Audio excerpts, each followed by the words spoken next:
போக்குவதாக கூறிய ஒரு மாந்திரீகவாதியான போமோவிடம் மூதாட்டி ஒருவர் 60,000 ரிங்கிட் பெறுமானமுள்ள நகைகள் மற்றும் ரொக்க பணத்தை இழந்தார்.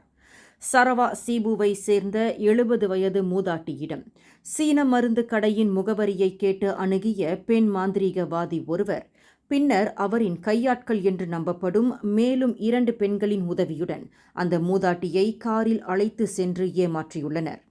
பிணியை போக்க மாந்திரீக சடங்கு செய்து கொள்ளவில்லை என்றால் அது குடும்ப உறுப்பினர்களுக்கு சாபமாக மாறிவிடும் என்று மிரட்டிய அந்த 3 பெண்கள் பின்னர் அந்த மூதாட்டியிடம் நயமாக பேசி ரொக்க பணத்தையும் நகைகளையும் பறித்து சென்றுள்ளனர் என்று சீபு மாவட்ட போலீஸ் தலைவர் ஏசிபி ஜுல்கிஃப்லி சுஹைலி தெரிவித்தார்.